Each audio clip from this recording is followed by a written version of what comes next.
تعالوا معايا كده اما ناخد جولة كده على الطيور اللي هي عندنا في الدار الفلاح. الدار الفلاح يا جماعة عندنا احنا بربي فيها طيور، بربي فيها وز وحمام وبط بلدي والكلام ده كله. ما شاء الله لفت انتباهي لحاجة كويسة جدا.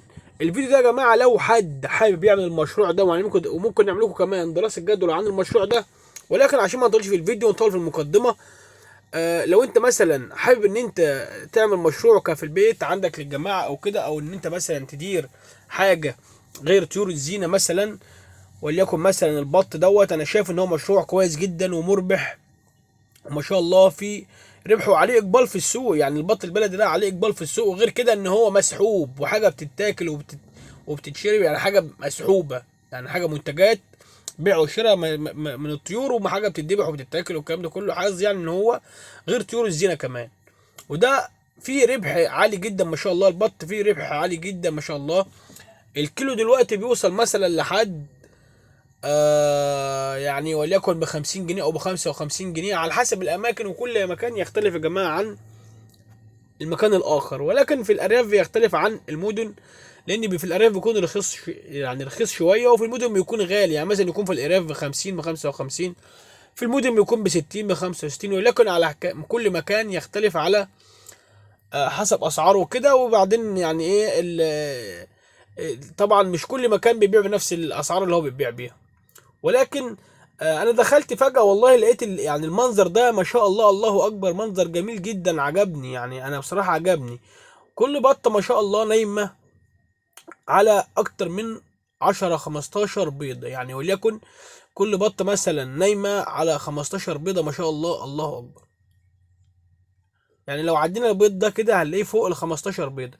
ده انتاج بطة واحدة. هي ممكن تكون بتبيض يعني بتبيض يوم ويوم، يعني بتبيض يوم ويوم. انت ممكن تعمل، لو حابب ان انت ممكن تعمله مشروع. انا يعني لفت نظري يعني الانتباه لحاجه زي كده، يبقى انا ليه ما اعملش مشروع مثلا زي كده؟ تمام. البيضه الملونه ديت اللي البطه خبطتها برجلها دي بيضه رومي، يعني مش بيضه بط بلد، لان هي مختلفه شويه. البيض الرومي بيختلف شويه عن البيض البط. تمام. وطلعت الرومي برضو، يعني طلعت الرومي تحت منها، ولكن دول بطتين كانوا نايمين مع بعض، دول بطتين كانوا نايمين مع بعض زي ما حضراتكم شايفين في الفيديو كده دلوقتي. تمام. ممكن يناموا على 20 بيضة، على 25 بيضة.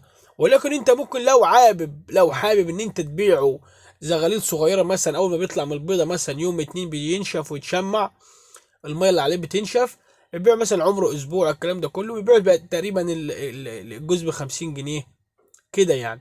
طب وبتنام برضه 21 يوم زيها زي طيور الكوكتيل، او زي اي طيور تانية بتنام على البيض من 20 يوم لحد 21 يوم، وحسب درجات الحرارة برضه وحسب درجات الجو.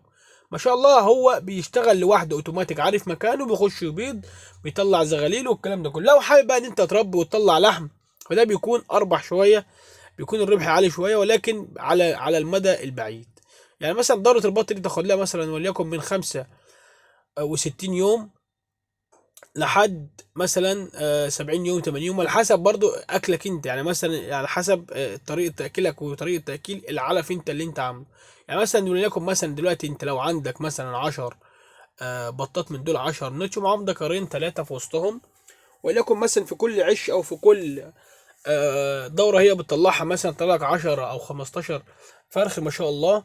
طبعا البط معروف ان هو العلف بتاعه رخيص، ممكن تعمل له عيش على شيشه على علف بادي، تعمل له يعني خلطه كده. تمام.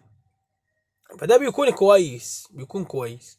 مع المحفزات بقى، لو انت اديت كمان شويه فيتامينات من عندك وزودت، ما شاء الله هتوصل لحد 20 30 بيضه، وبتنام عليهم وتطلعهم ما شاء الله، الله اكبر، زي ما حضراتكم شايفين كده في الفيديو دلوقتي. دي كده بقى يعتبر هو من مرحله البيض مرحله الفأس. المرحله دي كانت انا موجود يا جماعه في البلد وما شاء الله الله اكبر، بعدها بيوم ولا باتنين بعد ما صورتهم لقيتهم يا جماعه بيقولوا لي ده البط اللي انت صورته طلع، الله اكبر الله اكبر الله اكبر، ما شاء الله الله اكبر.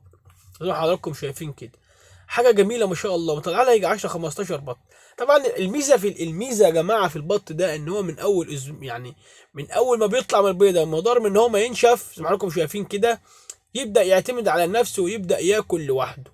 يعني كده خلاص هو كده، مش زي بقى الطيور عامه، او الحمام، او الطيور الزينه بشكل عام يعني.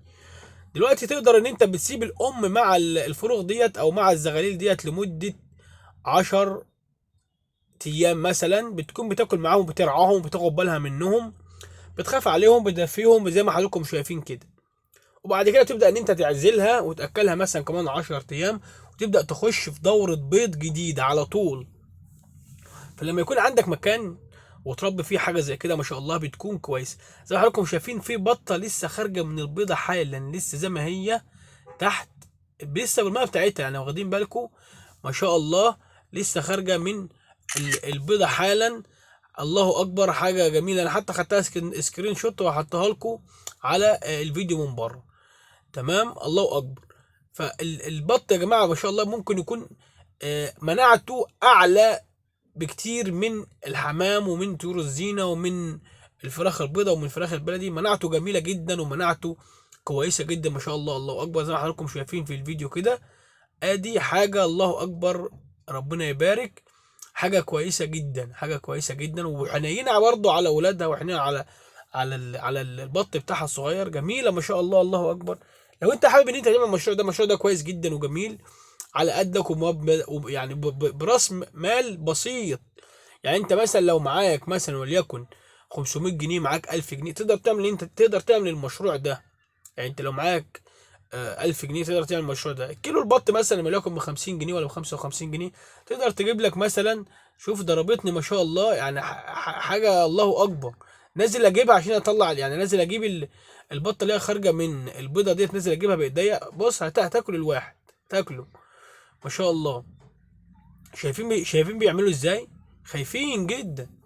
تقدر ان انت لو معاك فلوس مثلا هتجيب لك مثلا 5 6 بطات من دول معاهم ذكر ولا حاجه، وهتبدا ان انت